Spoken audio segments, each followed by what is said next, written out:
Good morning. Mazikubanji konse kumene muli. Yaindi to nkhani Times inaitana to ambassador wa European Union amene analina pa programu yawo ndipo ana mufusa mafuso angapo okhuzana ndi kudulidwa kwa funding not fund kumano chithandizo chija chochokera ku IMF ndiyebe iyeyo analongosola ndithu ndikupatsani video ndithu analongosola mchizungu mmene ndingokupatsani mapoints okhawo chifukwa chizungu ndithu tinaphunzira koma nthawi zina kulankhula ndi azungu timakanika. Anyway, that's not our problem.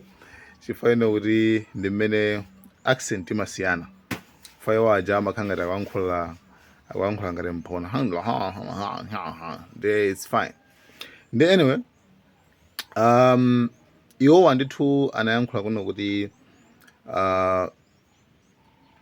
it's not surprising kudulidwa kuchotsedwa kwa chithandizo chimene IMF achosajija sinkhani yoti it's not surprising chifukwa kuti zimaonekeratu kuti makamaka Malawi government ikumisa 3 criterias, zinthu zitatu zimene iwo ndithu akukanika kuzipanga manage nde sanapange follow sizinapange commit sizinapange meet ma criterias amene wawa ngoja zimene zizi zakanika Malawi yakanika kukumana ndi kupanga zimene zizo nde that's why yadulidwa and zoti zoonekerapo iye wankhula choncho ndiyebe komabe kwinako ndithu amayankhula koma musamafuna kuyankhula monkhanga mong'alura koma ndithu amangodutsa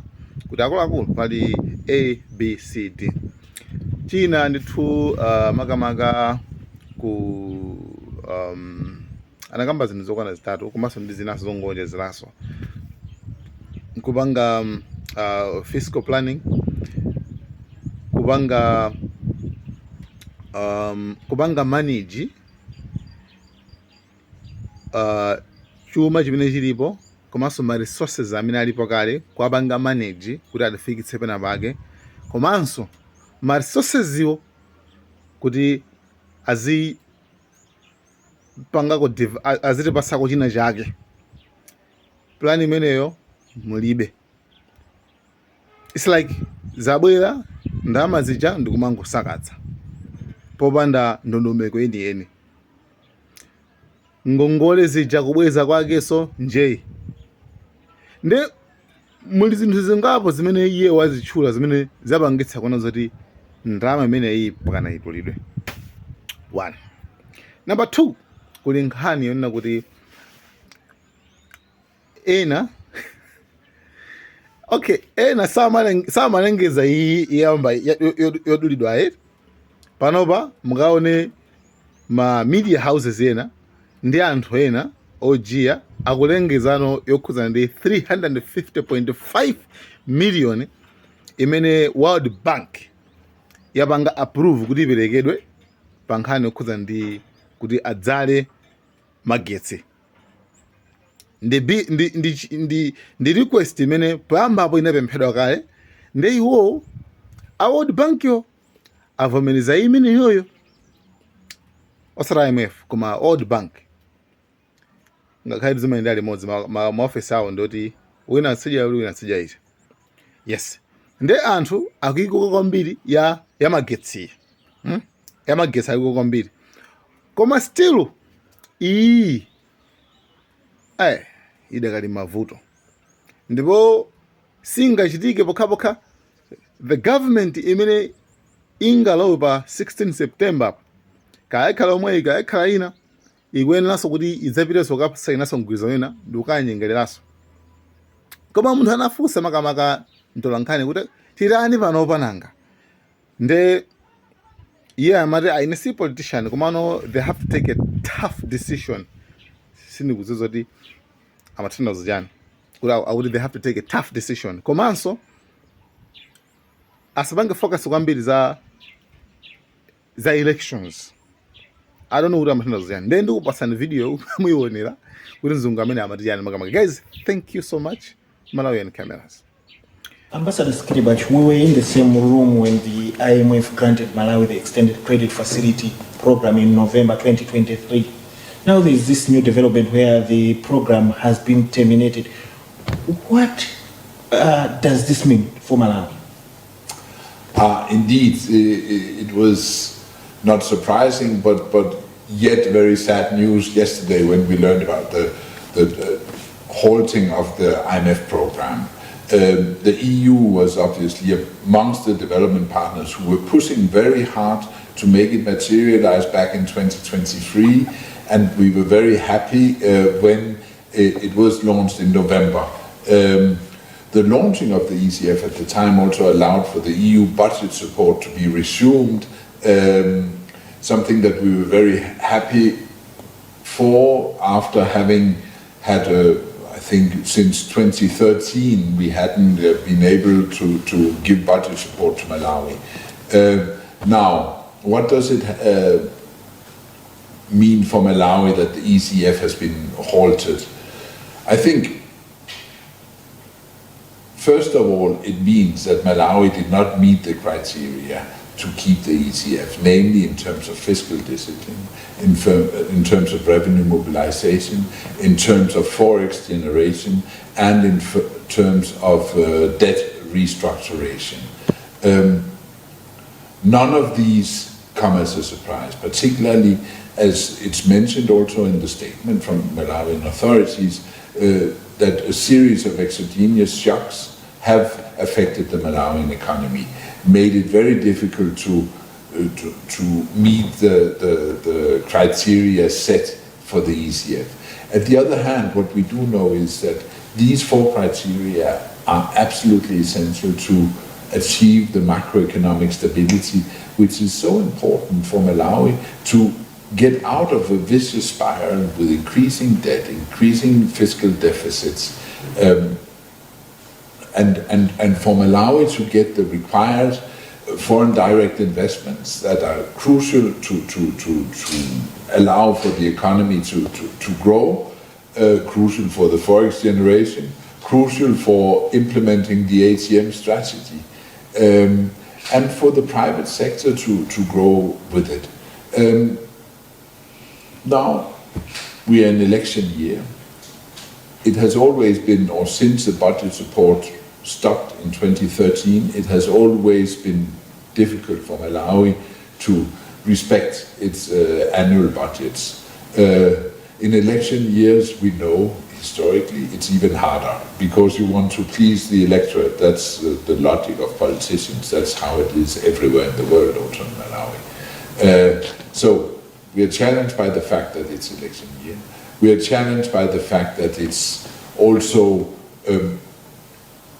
globally challenged situation. We have the arrest of some of the major development partners who have stopped their support. We have, at the doorstep of the EU, we have a war following the Russian war of aggression against Ukraine.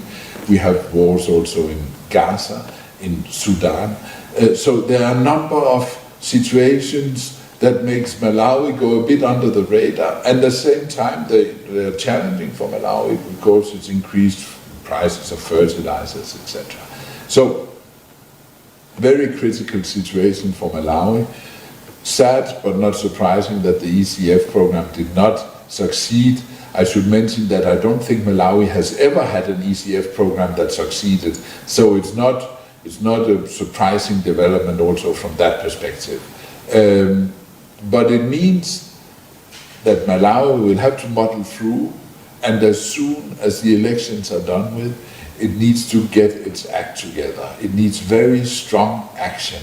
It needs very strong convincing of development partners who have relatively fewer funds than in the past, and it needs to convince the development partners that politically everything will be done to get Malawi back on track. That means mainly making sure that the macroeconomic environment is stabilized, making sure that the regulatory environment is conducive for investments and for private sector, making sure that there is a consistency between vision, because we have the visions, we have the policies, we have the strategies, but we need the action also to follow through. And with these elements in place, I'm hopeful that Malawi, after the elections, will manage to convince development partners to get everything back on track. We saw the EU coming up, resuming budgetary support after over 10 years, partly because driven by this ECF program. Now that there is the suspension or there is a halt in the ECF program, how do we proceed? Does the budgetary support continue? We have to bear in mind that an IMF program is absolutely important for EU budget support, but it's not per se a conditionality. However, it is clear that macroeconomic stability is one of the criteria also for the variable tranches of the EU budget support.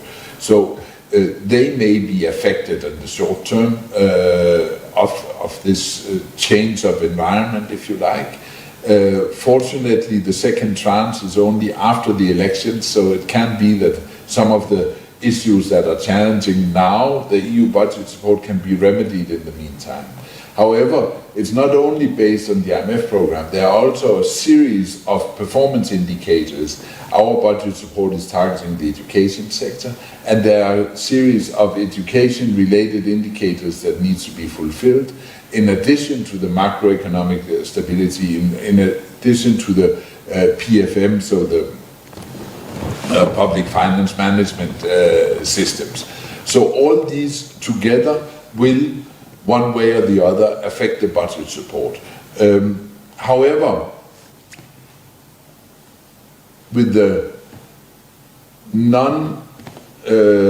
confirmation at the board meeting of the ECF on the 14th of May, in the IMF context, it doesn't mean that collaboration with the IMF is discontinued.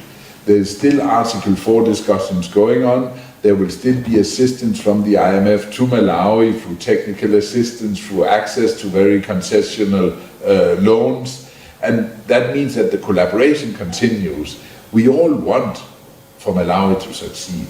But for Malawi to succeed, it needs, of course, to respect its part of the deal, and it needs also to have the margin that is required for making the tough decisions that will have to be made to get the economy back on track. So in the current environment that Malawi has found itself into, what should the authorities do to make sure that everything falls back into place?